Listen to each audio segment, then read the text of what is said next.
Dr. Edi OS, Hiaris SHM HUM, dengan tema Menyimak Kebenaran tentang Pemberantasan Korupsi yang Kemanusiaan.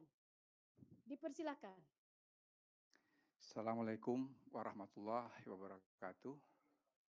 Bismillahirrahmanirrahim. Alhamdulillahirabbil alamin. Allahumma shalli ala sayyidina Muhammadin wa ala sayyidina Muhammad.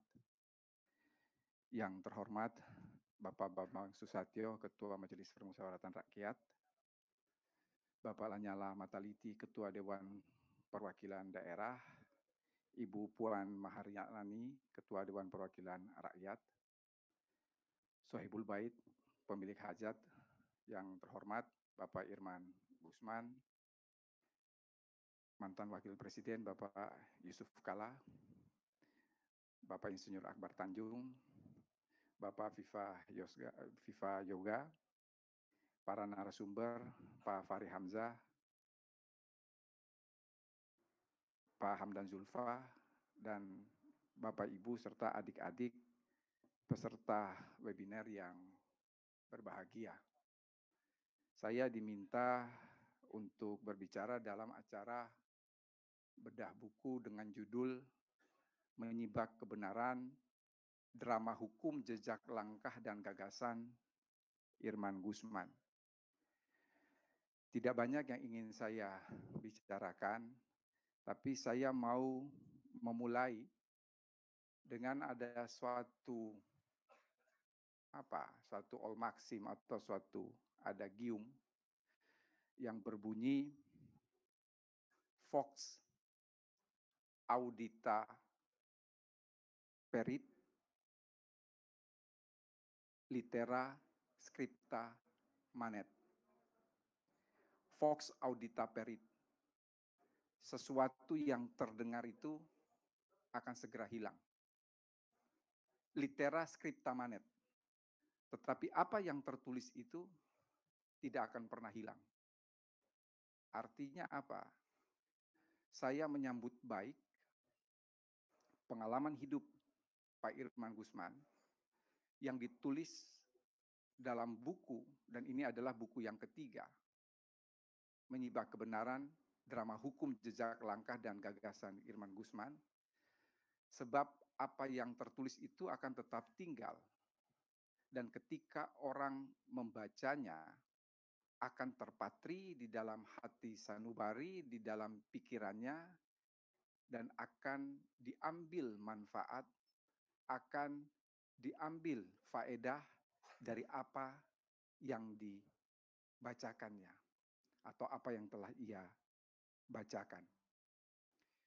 Yang berikut, kalau kita membuka buku tersebut, mulai dari eksaminasi, kemudian buku kedua dan buku ketiga hari ini yang diluncurkan, inilah yang memperlihatkan kondisi hukum di Indonesia.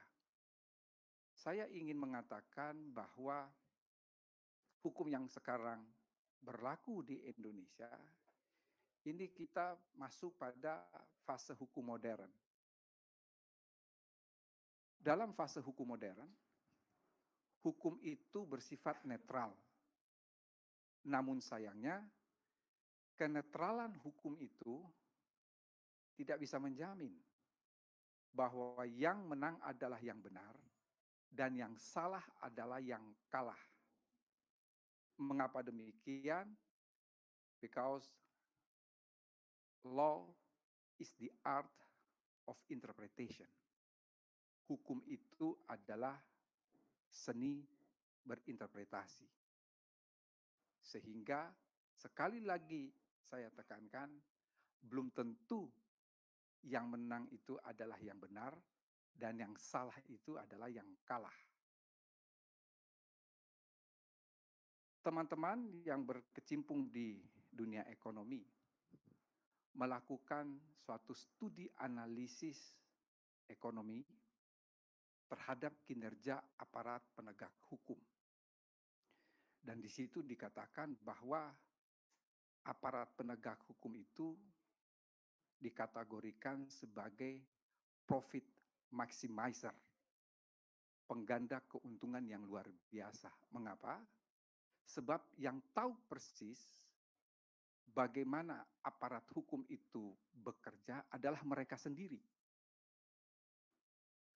Oleh karena itu, masih di dalam studi analisis ekonomi terhadap kinerja aparat penegak hukum, terkadang aparat penegak hukum itu mereka menggunakan hukum sebagai senjata untuk melakukan atau sebagai alat untuk melakukan kejahatan.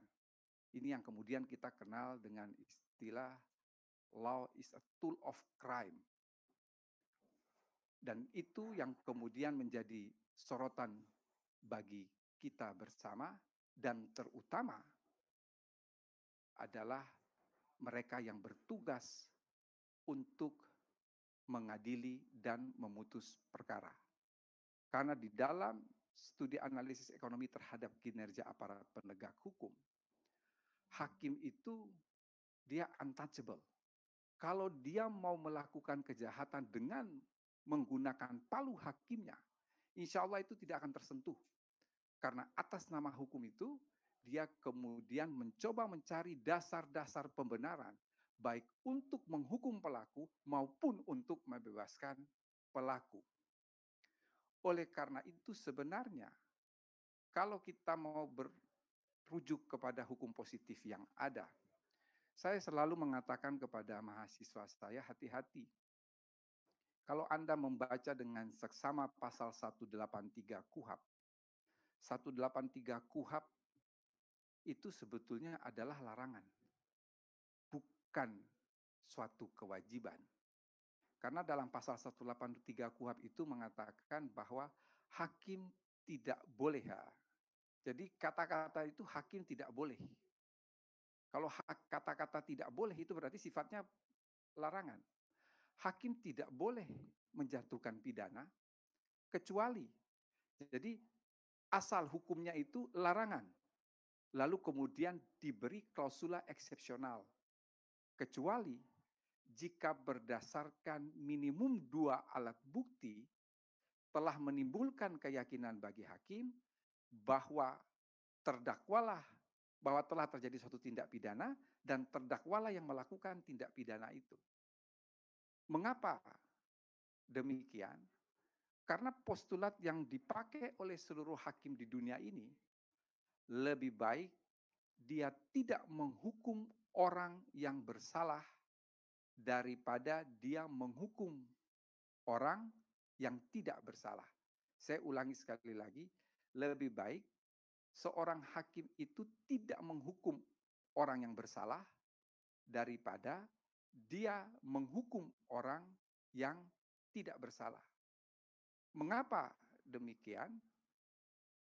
Sebab kalau hakim itu dia tidak menghukum orang yang bersalah, maka ketika orang itu lepas dari hukuman di dunia, dia tidak akan bisa pernah lepas dari hukuman di akhirat. Sebaliknya, ketika hakim itu kemudian menghukum orang yang tidak bersalah, maka ada 2 dosa yang dia tanggung.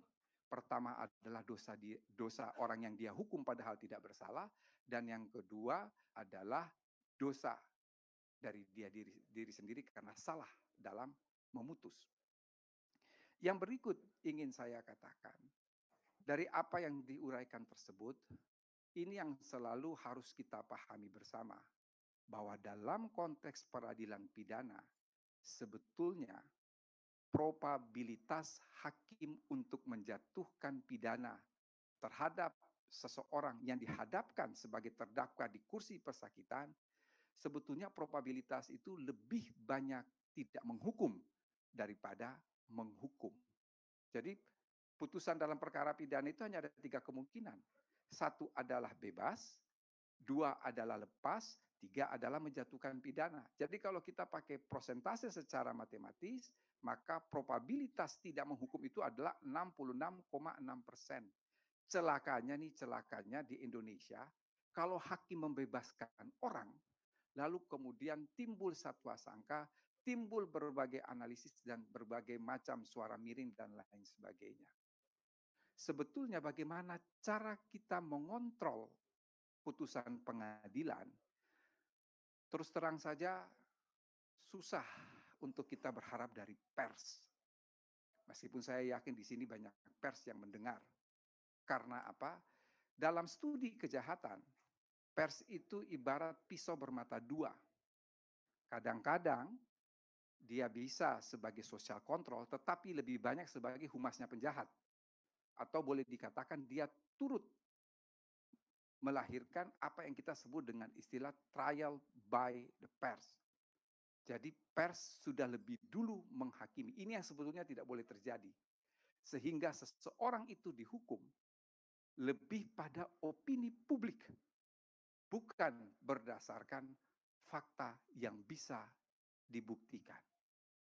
Apalagi ketika kita berbicara dalam konteks pemberantasan korupsi, Bapak Ibu peserta webinar yang berbahagia, Indonesia ini adalah negara yang istimewa. Mengapa negara yang istimewa? Karena penindakan terhadap kasus korupsi itu dapat dilakukan oleh 3 lembaga. Bisa oleh kepolisian, bisa oleh kejaksaan, bisa oleh Komisi Pemberantasan Korupsi. Sebenarnya dari sisi due process of law tidak menjadi soal. Yang menjadi persoalan apabila standar antara satu institusi dengan institusi lainnya berbeda. Dan inilah yang terjadi di tempat kita. Ini sebetulnya tidak boleh. Karena apa? Dalam due process of law, boleh saja penegakan hukum terhadap satu kejahatan itu dilakukan oleh lebih dari satu institusi. Tetapi harap diingat, tidak boleh ada perbedaan standar. Kalau ada perbedaan standar, maka terjadi diskriminasi. Kalau terjadi diskriminasi, pada hakikatnya terjadi pelanggaran terhadap hak asasi manusia itu sendiri. Oleh karena itu, bagi teman-teman kepolisian, teman-teman kejaksaan, teman-teman Komisi Pemberantasan Korupsi, ketika bekerja dalam kerangka dan sistem hukum acara pidana yang harus berada di dalam benak teman-teman aparat penegak hukum, bahwa hukum acara pidana itu diciptakan, landasan filosofisnya bukan untuk memproses tersangka, tetapi landasan filosofis dari hukum acara pidana itu jangan sampai aparat penegak hukum bertindak sewenang-wenang dengan kewenangan, dengan kekuasaan yang ada pada aparat penegak hukum itu sendiri. Oleh karena itu, masih dalam bingkai hukum acara pidana, kita tahu persis bahwa hukum acara pidana itu dia mengandung sifat keresmian dengan bersandar pada 3 prinsip, yaitu hukum acara pidana harus tertulis, yang kedua hukum acara pidana itu harus jelas, dan yang ketiga hukum acara pidana itu harus ketat. Kemudian apa yang terjadi?